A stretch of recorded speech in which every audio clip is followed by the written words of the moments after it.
My self Vikas Kumawat, chemistry faculty CLC। तो आज समावता का नेक्स्ट लेक्चर हम देखने जा रहे हैं। हम पढ़ रहे हैं भैया प्रकाशिक समावता, है ना, ऑप्टिकल आइसोमेरिज्म।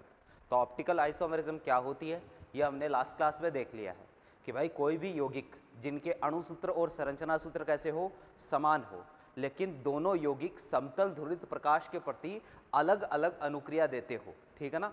यानी एक तो समतल ध्रुवित प्रकाश को दाईं ओर घुमाता है, दूसरा जो है वो उसको बाईं ओर घुमाता है, ठीक है। तो इस केस में उनको प्रकाशिक समावयव बोलेंगे और ये जो गुण होता है इसको प्रकाशिक समावयवता हम बोलते हैं।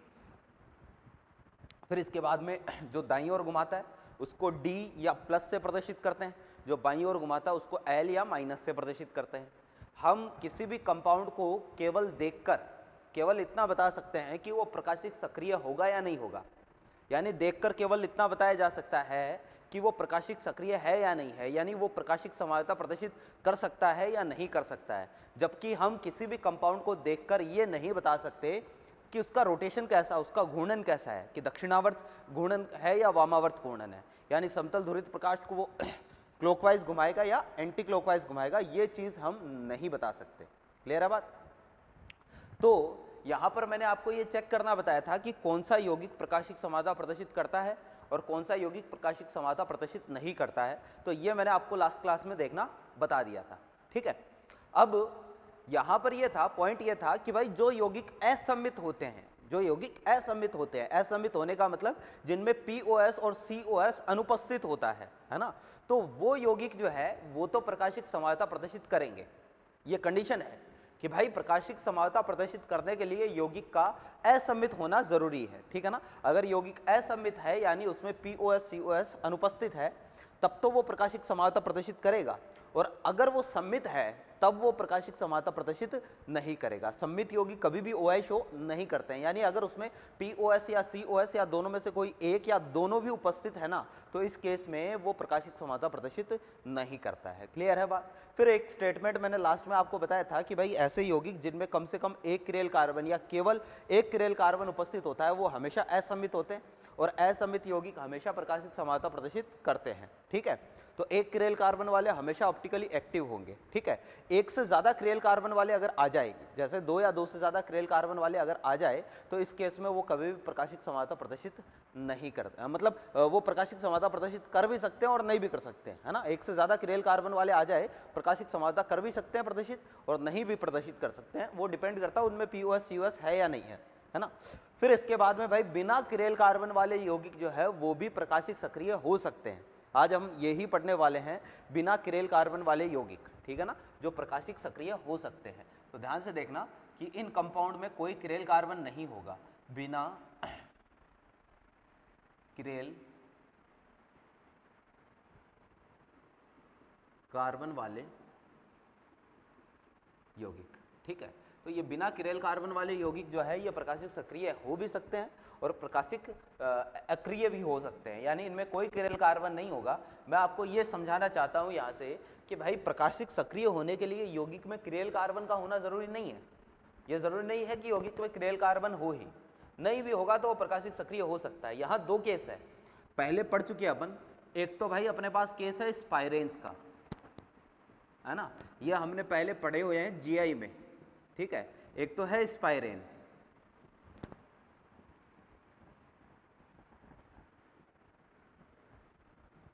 ठीक है, और एक मेरे पास है भाई, सॉरी, एक तो ये तो सारे के सारे क्या है, डाइईन, संयुग्मी डाइईन, संचयी डाइईन, सॉरी, है ना, संचयी डाइईन, और दूसरा है स्पाइरेन।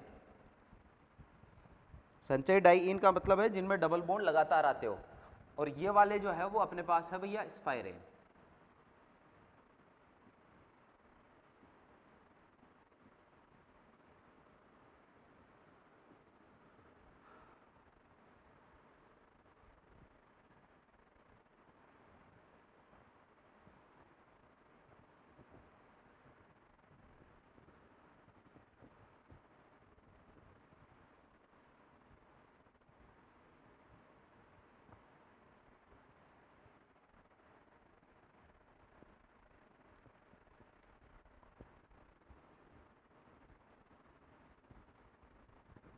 ठीक है, तो देखना जरा, अब इनमें मेरे को क्या करना है, चेक करना है कि कौन सा प्रकाशिक सक्रिय होगा और कौन सा प्रकाशिक अक्रिय होगा।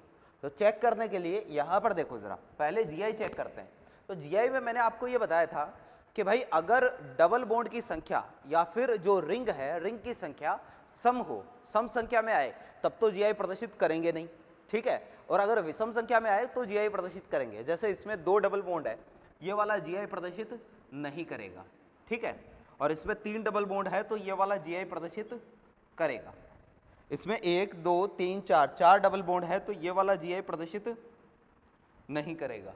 इसमें जो है वो 2 अपने पास रिंग है, सम संख्या में है तो जीआई प्रदर्शित नहीं होगी। यहाँ पर 3 है रिंग, विषम संख्या में है तो यहाँ जीआई प्रदर्शित होगी। यहाँ 1 2 3 4 है तो जीआई प्रदर्शित नहीं करेगा, ठीक है ना। तो ऐसा ही है कि अगर कोई भी सम संख्या में है डबल बॉन्ड या रिंग, ठीक है, तब तो जीआई नहीं होती है, और अगर विषम संख्या में है तो जीआई होती है।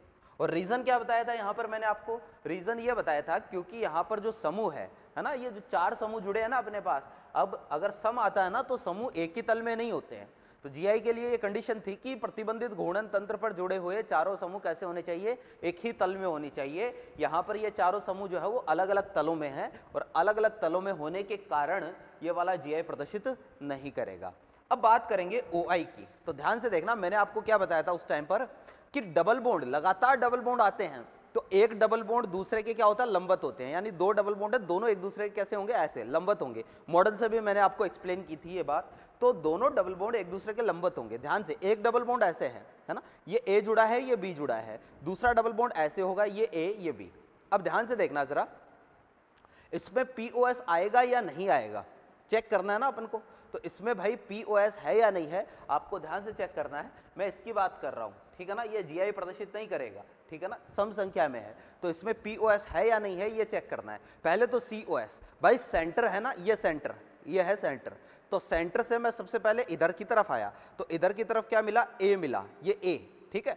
तो अपोजिट डायरेक्शन में भी ए होना चाहिए, तो अपोजिट डायरेक्शन में ए नहीं है। तो पहली बात तो सीओएस नहीं है। पीओएस चेक करते हैं, तो ये है भाई, ये ए है, ये बी है ना।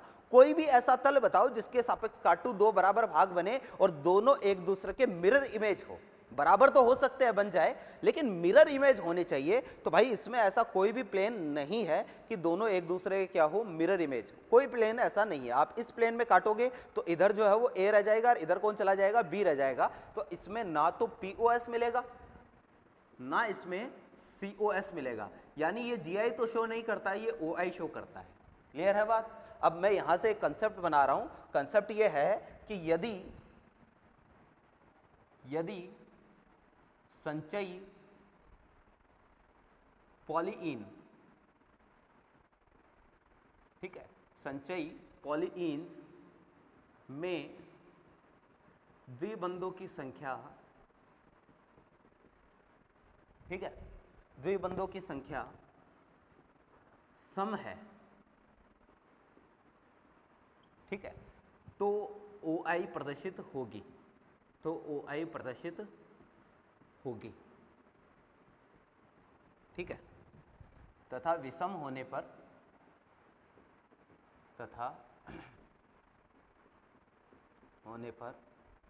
ओआई प्रदर्शित नहीं होगी, ठीक है भाई। तो ये चीज ध्यान में रखें कि यदि संचयी पॉलीइन में द्विबंधों की संख्या सम है, अगर सम आ जाए तो ओआई प्रदर्शित होगी, और विषम आ जाए तो ओआई प्रदर्शित नहीं होगी। यानी जीआई का उल्टा है, ये वाला जीआई प्रदर्शित करेगा लेकिन ये वाला ओआई प्रदर्शित नहीं करेगा। रीजन क्या बता सकते हो, रीजन इसमें पीओएस सीओएस उपस्थित हो सकता है, इसमें सममिति उपस्थित है, ये इसका रीजन है कि ओआई प्रदर्शित नहीं कर रहा है। ये जीआई प्रदर्शित नहीं करेगा लेकिन ये ओआई प्रदर्शित करेगा। तो देखना, अगर डबल बॉन्ड की संख्या सम है तो ओआई प्रदर्शित होगी, जीआई नहीं होगी, है ना। यहाँ पर जो है वो बिल्कुल ये रिंग वाला केस तो किसके जैसा है, डबल बॉन्ड के जैसा ही है। तो 2 रिंग आ गई, जीआई प्रदर्शित नहीं करेगा लेकिन ये ओआई प्रदर्शित करेगा, ठीक है। यहाँ 3 रिंग आ गई, जीआई प्रदर्शित करेगा लेकिन ये ओआई प्रदर्शित नहीं करेगा। यहाँ 4 रिंग आ गई, जीआई प्रदर्शित नहीं करेगा लेकिन ये ओआई प्रदर्शित करेगा, ठीक है ना। तो ये सारे वो कंपाउंड है भाई जिनमें क्या है, जिनमें किसी में भी किरेल कार्बन नहीं है, और बिना किरेल कार्बन वाले यौगिक भी प्रकाशिक सक्रिय हो सकते हैं। मेरे ख्याल से मेरी बात समझ में आ गई होगी, ठीक है ना। थोड़ा सा आगे बढ़ते हैं। तो ये बिना किरेल कार्बन वाले यौगिक है। नेक्स्ट जो है वो हम बात करने जा रहे हैं भैया।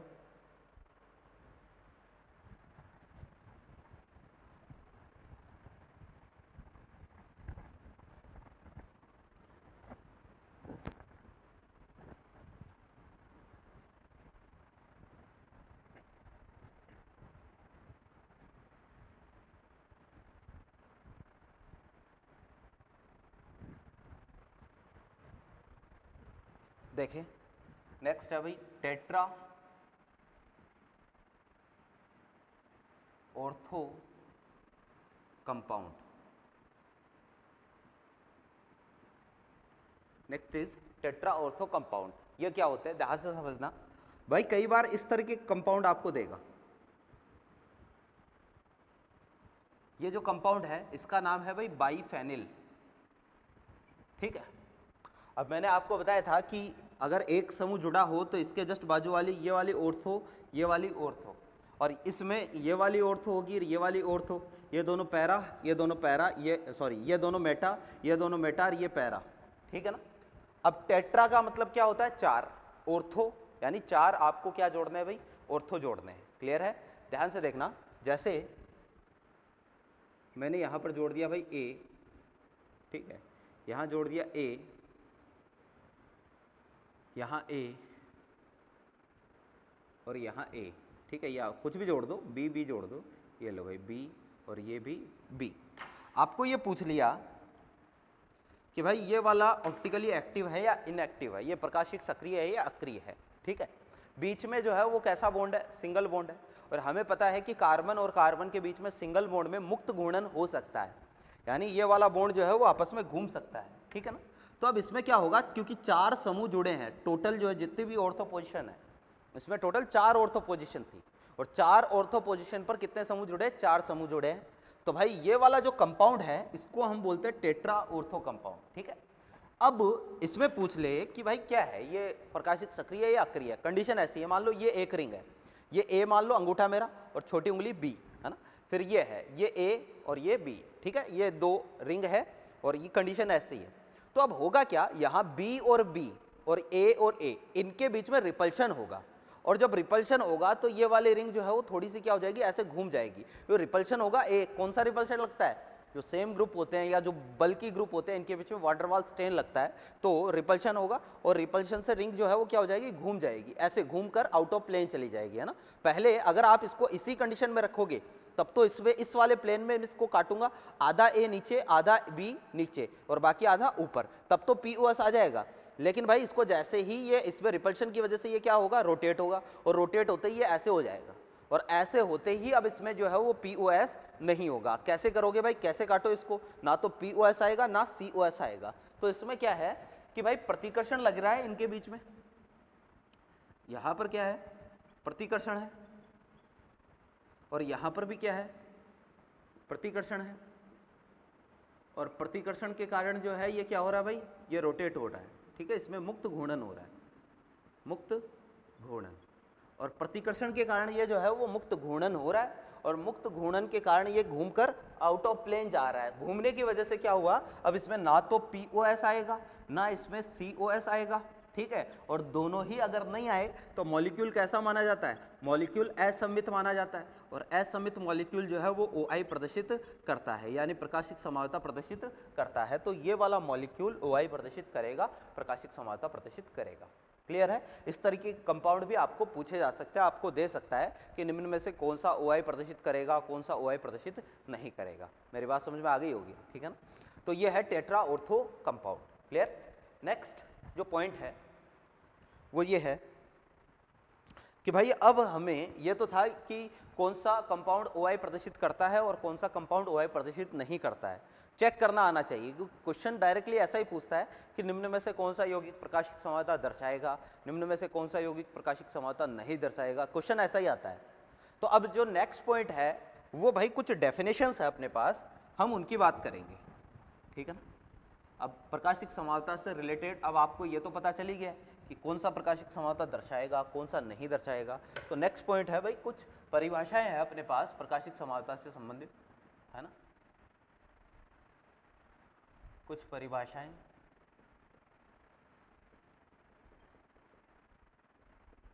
देखो, सबसे पहली जो डेफिनेशन है वो है इनेंशियोमर्स। ठीक है, आपको इंग्लिश में ही याद रखना है इनेंशियोमर्स। हिंदी में इसको बता देते हैं, कई बार हिंदी में भी लिखा हुआ दे सकता है, प्रतिबिंब समावेवी।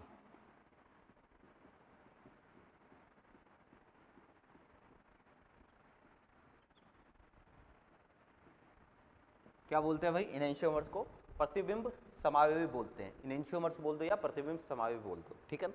अब होते क्या है, तो मैं डेफिनेशन लिख देता हूं। दो ऐसे यौगिक या ऐसे यौगिक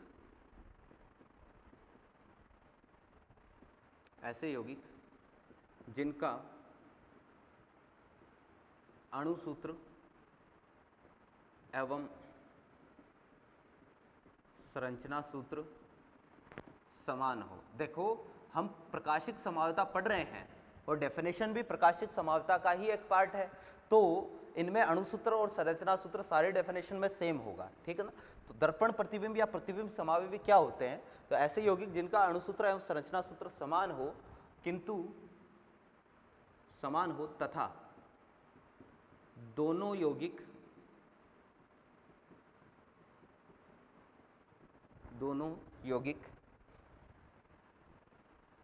एक दूसरे के दर्पण प्रतिबिंब हो,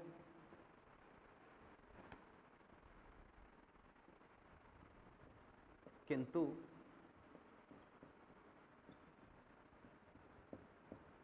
एक दूसरे पर अध्यारोपित ना होते हो। ठीक है, कि भाई दोनों एक दूसरे के क्या होने चाहिए? दर्पण प्रतिबिंब होने चाहिए, लेकिन दोनों ही कंपाउंड एक दूसरे पर अध्यारोपित नहीं होने चाहिए, ठीक है ना।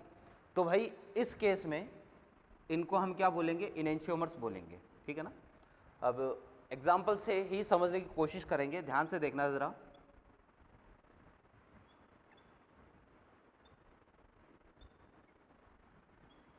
एक तो ये कंपाउंड है, ठीक है,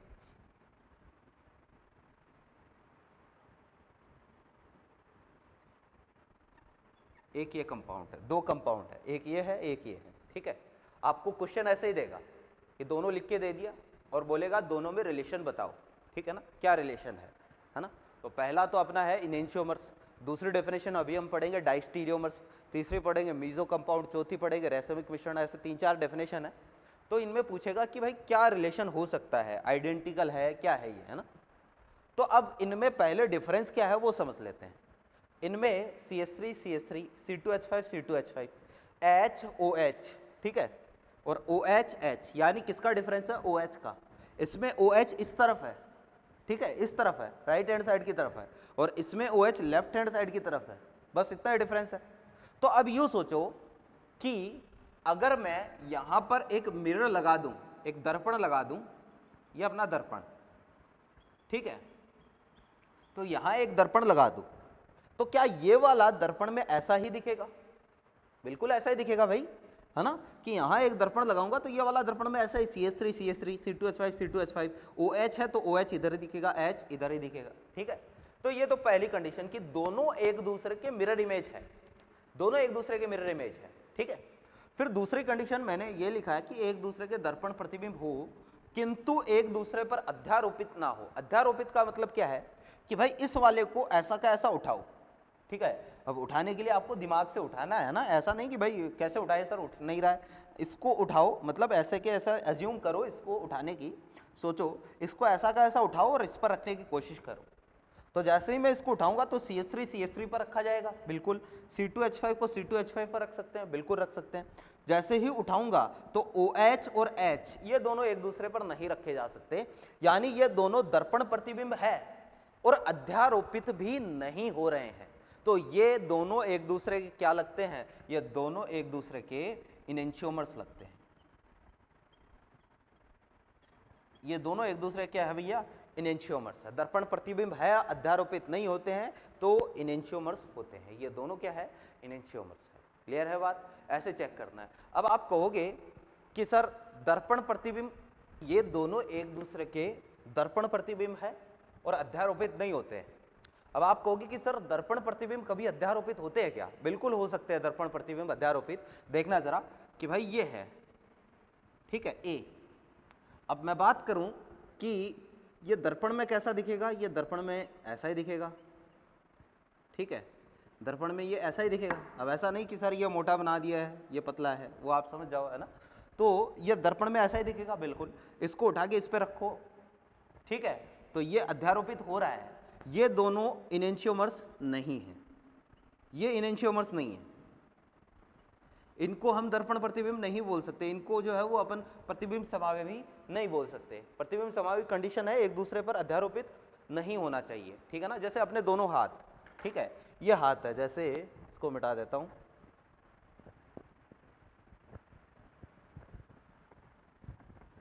इसको मिटा देता हूं, ठीक है, जैसे ये हाथ है, ठीक है, और एक ये हाथ है, ठीक है। अब मैं अगर इन दोनों के बीच में यहां पर एक मिरर लगा दूं, ठीक है, तो सोचो जरा कि क्या ये वाला मिरर में ऐसा ही दिखेगा? बिल्कुल ऐसा ही दिखेगा। अब इसको उठा के इस पर रखने की कोशिश करो, ठीक है, अध्यारोपित होगा क्या? नहीं होगा, है ना, ये दोनों अध्यारोपित नहीं होंगे। तो आप बोल सकते हो कि दोनों हाथ एक दूसरे के क्या है? दर्पण प्रतिबिंब है। ये दोनों हाथ एक दूसरे के क्या होते हैं? दर्पण प्रतिबिंब होते हैं, ठीक है। तो ये तो बात होगी डेफिनेशन की, मेरे ख्याल से समझ में आ गया होगा दर्पण प्रतिबिंब क्या है। कि भाई दर्पण प्रतिबिंब एक दूसरे की मिरर इमेज होनी चाहिए, प्रतिबिंब समावयवी मिरर इमेज होनी चाहिए और अध्यारोपित नहीं होना चाहिए, ठीक है। अब इसके बारे में कुछ पॉइंट्स ध्यान में रखने हैं आपको, वो मैं आपको बता देता हूं, ठीक है ना।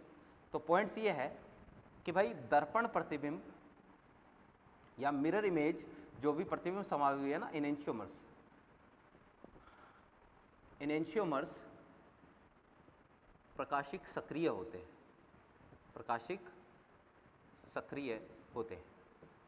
भाई ये दोनों प्रकाशिक सक्रिय है, ये भी प्रकाशिक सक्रिय है और ये भी प्रकाशिक सक्रिय है। ये एक क्रियल कार्बन है, ये भी एक क्रियल कार्बन है। वैसे दर्पण प्रतिबिंब जो है हो सकता है उनमें एक से ज़्यादा क्रियल कार्बन भी हो सकते हैं। आपको तो केवल इतना ध्यान में रखना कि मिरर इमेज हो, अध्यारोपित ना हो, ठीक है ना। तो ये इनेंशियोमर्स जो है वो हमेशा प्रकाशिक सक्रिय होंगे। सेकेंड पॉइंट ध्यान में रखना है, इनेंशियोमर्स पीपीएल को समान कोण से किंतु विपरीत दिशा में घुमाते हैं, ठीक है। भाई इनेंशियोमर्स जो होते हैं ना, ये दोनों समान कोण से घुमाते हैं लेकिन विपरीत दिशा में। इस लाइन का मतलब क्या है? ये प्रकाशिक सक्रिय है, ये भी प्रकाशिक सक्रिय है। समतल धुरित प्रकाश के तल को ये भी घुमाएगा और ये भी घुमाएगा, ठीक है। अब समतल धुरित प्रकाश का तल या तो दाईं ओर घूमेगा, या तो समतल धुरित प्रकाश का तल जो है वो आपको ऐसा देखने को मिलेगा, या समतल धुरित प्रकाश का तल आपको ऐसा देखने को मिलेगा, ठीक है। अब होता क्या है कि पहले अपने पास समतल धुरित प्रकाश का तल कुछ ऐसा था और ध्रुवणमापी में गुजारने के बाद आपको या तो ये कंडीशन मिलेगी या ये कंडीशन मिलेगी, ठीक है। तो अब इनमें होता क्या है कि ये तो पुराना वाला कोण, ये तो जो है वो पुरानी वाली कंडीशन, ठीक है। और ये जो कोण होता है ना, ये वाला जो कोण है, ये कोण, इसको हम बोलते हैं घूर्णन कोण। क्या बोलते हैं? घूर्णन कोण, ठीक है। यानी ये वाला जो कोण होता है इसको क्या बोलते हैं? इसको घूर्णन कोण बोलते हैं। ये जो कोण है पहले वाला और बाद वाला, इसको घूर्णन कोण बोलते हैं, ठीक है। तो अब होगा क्या, ये देखा गया है क्योंकि समतल धुरित प्रकाश जो है वो घूम रहा है या तो दाईं ओर या बाईं ओर, ठीक है। तो ये होता है कि भाई ये दोनों कंपाउंड तो एक ही है, बस समतल धुरित प्रकाश के तल को अलग अलग दिशा में घुमाएंगे। तो अगर ये वाला समतल धुरित प्रकाश के तल को मान लो 60 डिग्री दाईं ओर घुमा रहा है, 60 डिग्री किधर घुमाया? दाईं ओर। तो ये वाला समतल धुरित प्रकाश के तल को 60 डिग्री ही घुमाएगा लेकिन बाईं ओर घुमाएगा। ये है इसका मतलब कि भाई दोनों इनेंशियोमर जो होते हैं वो समतल धुरित प्रकाश के तल को समान कोण से घुमाते हैं लेकिन विपरीत दिशा में। एक दाईं ओर घुमाएगा तो दूसरा बाईं ओर घुमाएगा। यानी एक अगर इनमें से D है तो दूसरा इनमें से क्या होगा? L होगा। एक D है तो दूसरा क्या होगा? L। अब कौन सा D है कौन सा L है ये तो हम नहीं बता सकते क्योंकि ये तो केवल एक्सपेरिमेंटल होता है कि इनमें से D कौन सा है, इनमें से L कौन सा है, ठीक है ना। आप चाहो तो इसको D बोल सकते हो तो ये वाला L हो जाएगा, आप चाहो तो इसको D बोल सकते हो तो ये वाला क्या हो जाएगा? L हो जाएगा। यहाँ पर ये हम नहीं बता सकते कि कौन सा D कौन सा L है। ये जरूर ध्यान में रखना है कि दोनों एक दूसरे के D और L, ये जो दोनों D और L होते हैं ना, एक ही पदार्थ के D और, ऐसा नहीं किसी और पदार्थ का L ले लो इसका D ले लो, ऐसा नहीं, D और L एक ही पदार्थ के, ये दोनों आपस में इनेंशियोमर्स होते हैं। ये पॉइंट आपको ध्यान में रखना है। क्लियर है बात? तो भाई ये अपना सेकंड पॉइंट है कि इनेंशियोमर्स समतल धुरित प्रकाश के तल को पीपीएल को समान कोण से लेकिन विपरीत दिशा में घुमाते हैं। अगला जो पॉइंट है अपना इनेंशियोमर्स के बारे में वो ये है, इनेंशियोमर्स के भौतिक गुण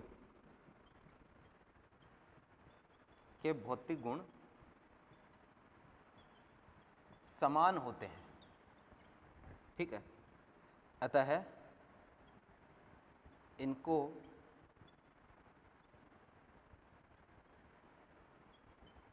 भौतिक विधियों से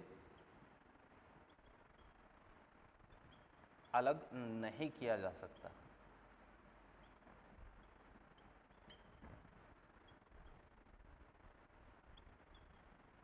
ठीक है भाई, कि इनेंशियोमर्स के भौतिक गुण जो है वो समान होते हैं। भौतिक गुण क्या हो गए भाई? जैसे मेल्टिंग पॉइंट हो गया, जैसे बॉइलिंग पॉइंट हो गया, जैसे जल में विलयता हो गई, जल में विलयता, ये सारे के सारे क्या है? भौतिक गुण है ना। तो इनके भौतिक गुण समान है, तो इनको जो है वो हम भौतिक विधियाँ कौन सी होती है? जैसे आश्वन हो गया, प्रभाजी आश्वन हो गया, ठीक है, जैसे छनन हो गया, छानना, ठीक है ना, ये सारी भौतिक विधियाँ होती है।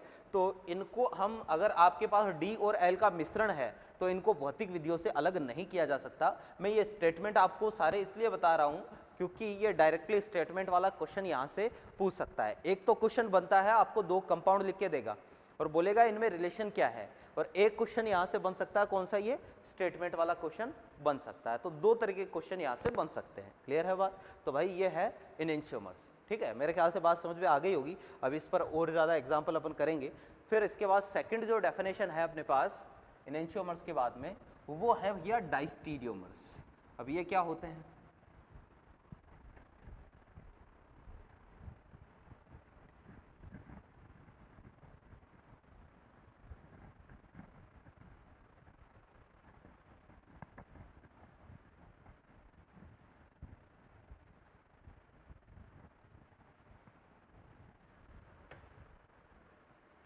सेकंड जो डेफिनेशन है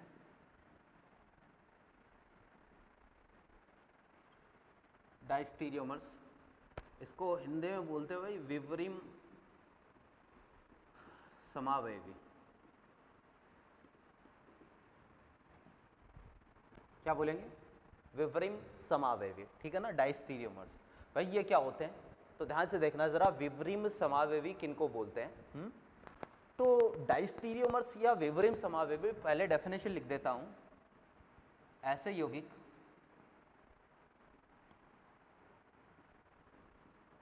जिनका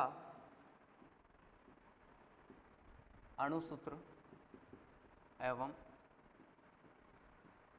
संरचना सूत्र समान हो, किंतु ऐसे यौगिक जिनका अणुसूत्र और संरचना सूत्र समान हो किंतु दोनों यौगिक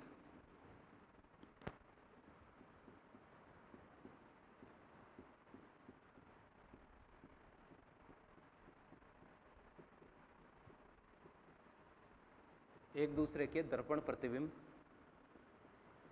ना हो। ठीक है, तो उनको डायस्टीरियोमर्स बोलते हैं कि भाई अणुसूत्र संरचना, क्योंकि समावयता पढ़ रहे हैं और प्रकाशिक समावयता पढ़ रहे हैं, तो अणुसूत्र संरचना सूत्र तो क्या होगा? समान ही होगा। ठीक है, तो यहाँ पर यह लिख रखा है कि पहले वाले में तो दर्पण प्रतिबिंब होने चाहिए, यहाँ दर्पण प्रतिबिंब ना हो। तो अगर दोनों यौगिक एक दूसरे के दर्पण प्रतिबिंब नहीं है तो उनको डायस्टीरियोमर्स बोलेंगे ना। एग्जाम्पल के लिए देखना जरा,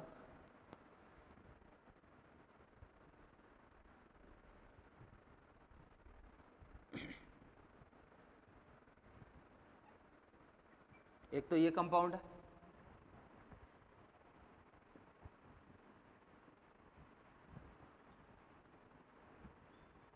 एक ये कंपाउंड है। ठीक है, दो कंपाउंड है। अब दोनों में सब कुछ सेम है भाई, CH3 CH3, H OH, यहाँ OH और ये H, H Br H Br, CH3 और CH3। ठीक है, अब सोचो ज़रा कि अगर मैं यहाँ पर दर्पण लगा दूँ, यहाँ एक मिरर लगा दूं, ठीक है, तो क्या ये वाला मिरर में ऐसा दिखेगा? नहीं। ओ एच ये तो ठीक है चल जाएगा, लेकिन यहाँ बी आर है तो इसके सामने यहाँ क्या होना चाहिए था? बी आर होना चाहिए था। ये दोनों एक दूसरे के दर्पण प्रतिबिंब नहीं है, तो ये जो है वो दर्पण प्रतिबिंब नहीं है।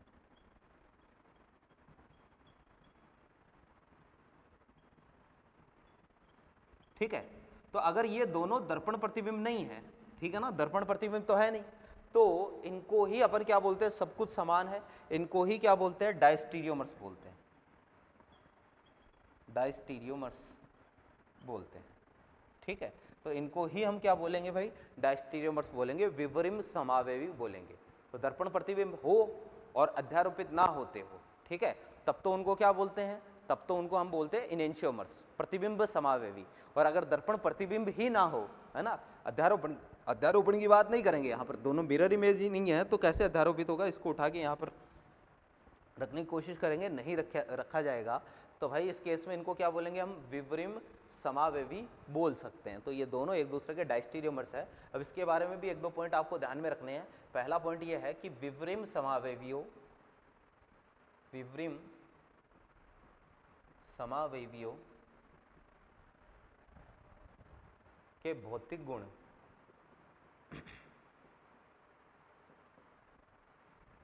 अलग अलग होते हैं, अलग अलग होते हैं, अतः इन्हें भौतिक विधियों से, इन्हें भौतिक विधियों से अलग किया जा सकता है।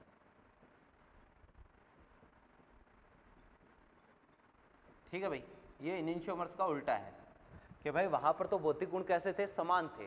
यहाँ भौतिक गुण क्या है? अलग अलग है, दोनों के फिजिकल प्रॉपर्टीज अलग है, तो इनको भौतिक विधियों से अलग कर सकते हैं। यानी मेल्टिंग पॉइंट, बॉइलिंग पॉइंट अलग होंगे, तो आसवन या प्रभाजी आसवन से इनको अलग किया जा सकता है। अगर हमारे पास इन दोनों का मिश्रण है तो इनको अलग कर सकते हैं। एक और पॉइंट ध्यान में रखना कि सभी जीआई, सभी जीआई का मतलब है भाई ज्यामिति समावयवी, ज्यामिति समावयवी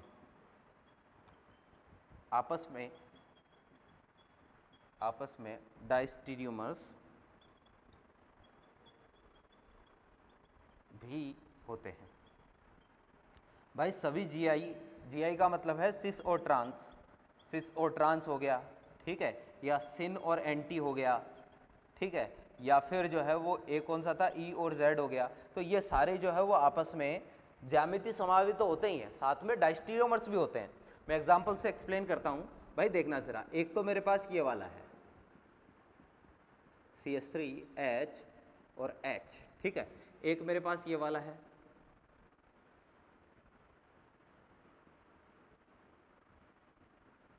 ये दो है, ठीक है।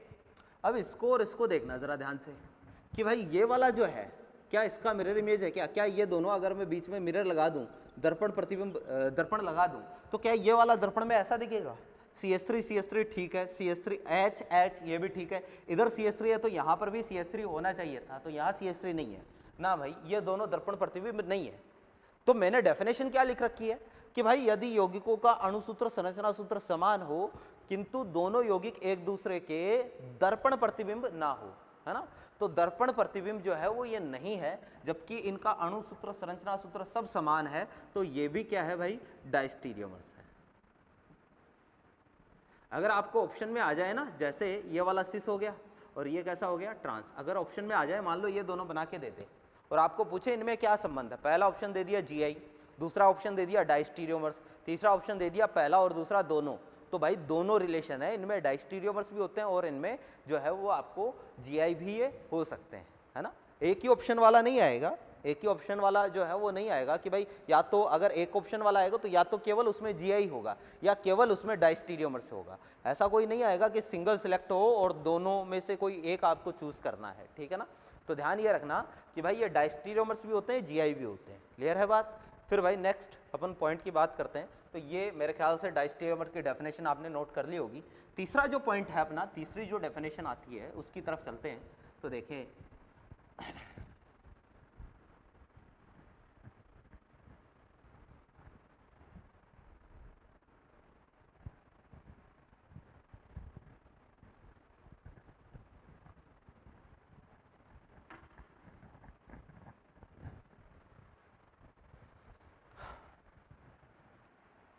थर्ड पॉइंट जो है वो आपका ये है रेसेमिक मिश्रण। ठीक है, रेसेमिक मिश्रण,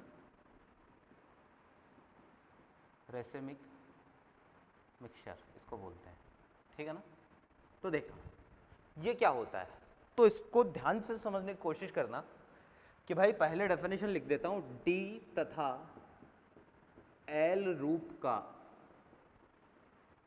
सममूलर मिश्रण रेशमिक मिश्रण कहलाता है।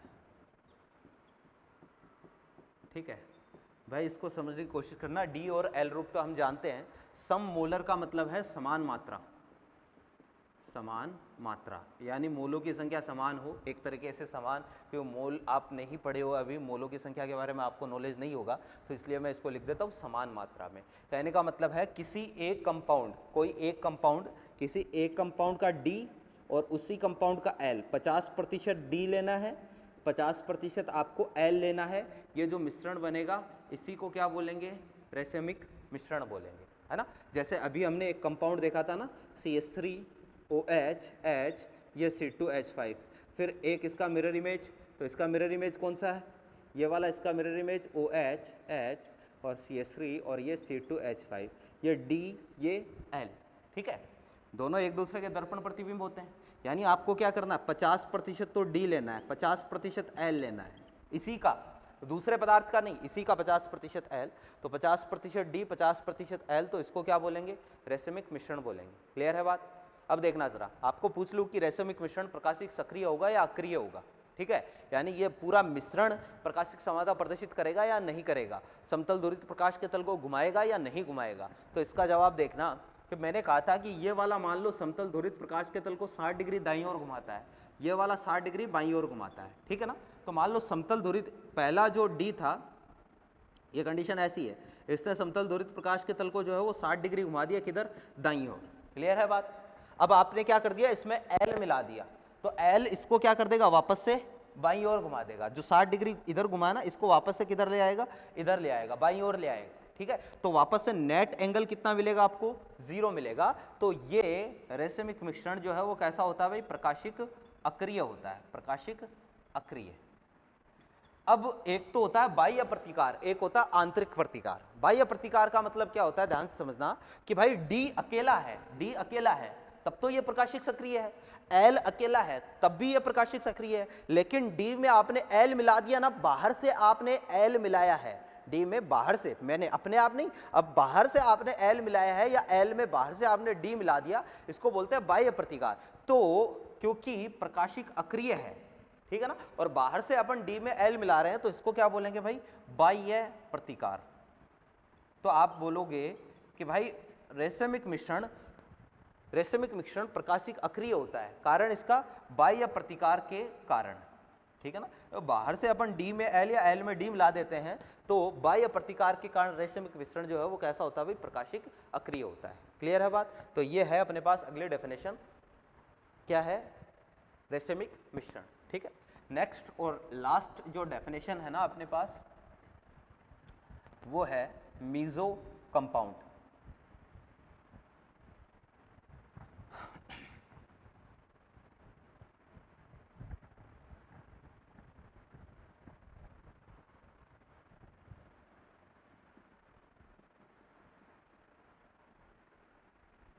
मीजो कंपाउंड, हिंदी में बोलते हैं भाई इसको मीजो यौगिक, मीजो यौगिक। ये क्या होते हैं भाई, ध्यान से समझने की कोशिश करना। ठीक है ना, ऐसे यौगिक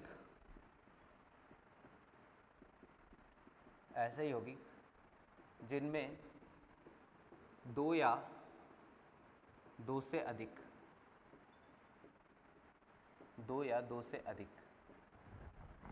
किरेल कार्बन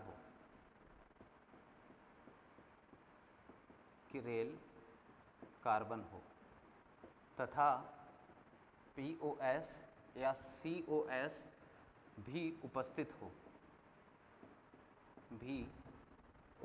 हो, मीजो कहलाते हैं।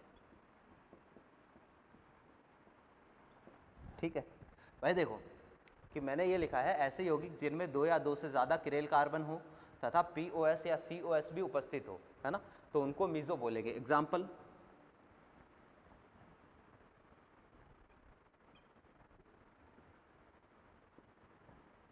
भाई ये कंपाउंड है, ठीक है। अब इस कंपाउंड को चेक करना, ये वाला कार्बन एक ऐसा कार्बन है जिस पर चारों समूह अलग अलग है। किरेल कार्बन क्या होता है भाई? यौगिक में उपस्थित कोई ऐसा कार्बन जिस पर चारों समूह अलग अलग होते हैं, उसको किरेल कार्बन बोलते हैं। किरेल कार्बन हमेशा सिंगल बॉन्डेड कार्बन होता है, तो ये वाला कार्बन जो है वो सिंगल बॉन्डेड कार्बन है, तो ये किरेल कार्बन है, ये भी किरेल कार्बन है। तो किरेल कार्बन, 2 किरेल कार्बन है इसमें, क्लियर है। अब किरेल कार्बन जो है कम से कम कितने होने चाहिए? 2, यानी एक किरेल कार्बन वाले कभी मीजो नहीं होंगे, क्योंकि एक किरेल कार्बन वाले में POS COS नहीं आ सकता है। तो इसने ये लिखा है कि कम से कम 2 किरेल कार्बन हो, साथ में POS या COS भी उपस्थित हो या दोनों उपस्थित हो तो भी मीजो हो जाएगा। तो कंडीशन 2 या 2 से ज्यादा किरेल कार्बन होने चाहिए, 2 किरेल कार्बन है।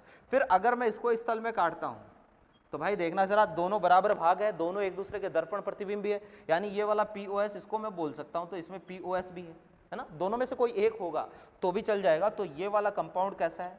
ये वाला कंपाउंड एक मीजो कंपाउंड, एक मीजो यौगिक है, क्लियर है बात। तो ऐसे यौगिक जिनमें 2 या 2 से ज्यादा किरेल कार्बन हो, साथ में POS COS भी उपस्थित हो, तो इसको मीजो बोलते हैं। अब आप बताओ कि मीजो यौगिक प्रकाशिक सक्रिय होगा या अक्रिय होगा? कैसा होगा? तो ये प्रकाशिक अक्रिय है। क्यों भाई? तो अब तक अपन क्या पढ़ रहे हैं? अब तक अपन यही तो पढ़ रहे हैं ना कि कौन सा प्रकाशिक सक्रिय होगा, कौन सा प्रकाशिक अक्रिय होगा। तो प्रकाशिक अक्रिय क्या होता है? जिसमें POS COS उपस्थित हो, जो सम्मित हो, वो प्रकाशिक अक्रिय होता है। तो इसमें POS उपस्थित है या COS अगर आएगा तो भी प्रकाशिक अक्रिय होगा। तो ये वाला जो है वो POS है इसमें, तो प्रकाशिक अक्रिय, यानी जितने भी मीजो यौगिक है वो सारे प्रकाशिक अक्रिय होते हैं। और इसको हम बोलते हैं आंतरिक प्रतिकार। एक तो है बाह्य प्रतिकार, एक है भाई आंतरिक प्रतिकार। ध्यान से समझना के कारण। भाई बाह्य प्रतिकार में तो मैंने आपको क्या बताया था कि D अकेला है और उसमें L मिला दिया बाहर से, तो वो प्रकाशिक अक्रिय हो गया। अकेला D प्रकाशिक सक्रिय, अकेला L प्रकाशिक सक्रिय, D में L मिलाओ, L में D मिलाओ, तो वो बाहर से मिलाएंगे तो प्रकाशिक अक्रिय होगा। लेकिन इसकी तो संरचना ऐसी है कि भाई इसकी संरचना में POS आ रहा है या COS आ रहा है, या ये सम्मित है, इसकी संरचना ऐसी कि ये सम्मित है, इसकी आंतरिकी ऐसी है कि ये सम्मित है, तो इसको बोलते हैं आंतरिक प्रतिकार। तो ये अपनी आंतरिकी के कारण प्रकाशिक अक्रिय है, इसकी संरचना के कारण प्रकाशिक अक्रिय है, पीस में उपस्थित है उसके कारण प्रकाशिक अक्रिय है, तो इसको बोलेंगे आंतरिक प्रतिकार। ये स्टेटमेंट वाला क्वेश्चन डायरेक्टली यहाँ से पूछ सकता है कि भाई मीजो यौगिक आंतरिक प्रतिकार के कारण प्रकाशिक सक्रिय है, मीजो यौगिक बाह्य प्रतिकार के कारण प्रकाशिक सक्रिय है, तो ऐसा क्वेश्चन आ सकता है, ध्यान रखना, ठीक है ना। तो मीजो में मैंने आपको क्या बताया कि ऐसा यौगिक जिनमें कम से कम कितने हो? 2 किरेल कार्बन हो, इसके साथ ही POS COS उपस्थित हो, उनको मीजो बोलेंगे, है ना। तो देखना, जैसे आपको ये वाला कंपाउंड दे दिया, चेक करना मीजो है या नहीं है।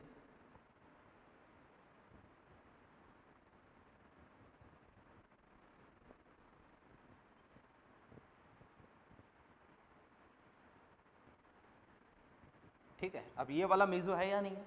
तो भाई किरेल कार्बन चेक करो पहले, तो देखना जरा, इस कार्बन को देखते हैं, इस पर एक CH3 आ गया, एक क्या होगा, इस पर हाइड्रोजन होगा, तो हाइड्रोजन CH3 अलग अलग, फिर नीचे की तरफ गया तो CH2 मिला, ऊपर की तरफ गया तो CH मिला, ये दोनों कार्बन भी अलग अलग, यानी ये वाला कार्बन किरेल है। अगर ये किरेल है तो ये वाला भी किरेल होगा, ठीक है। फिर इसमें POS है या नहीं है, इसको अगर मैं इस तल में काट दूं,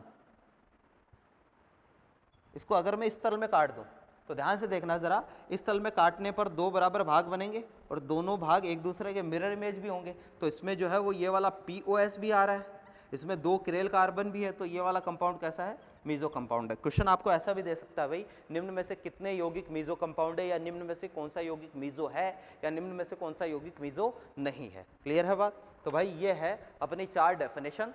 उम्मीद करते हैं आपको चारों डेफिनेशन अच्छे से समझ में आ गई होगी। फिर भी कोई डाउट रह जाए तो बिल्कुल आप डाउट व्हाट्सएप करें, ठीक है ना, स्क्रीनशॉट लेके मेरे को भेजें, आपका डाउट बिल्कुल सॉल्व करेंगे, ठीक है। और फिर इसके बाद में हम आगे इसको कंटिन्यू करते हैं नेक्स्ट क्लास में, ठीक है। Thank you.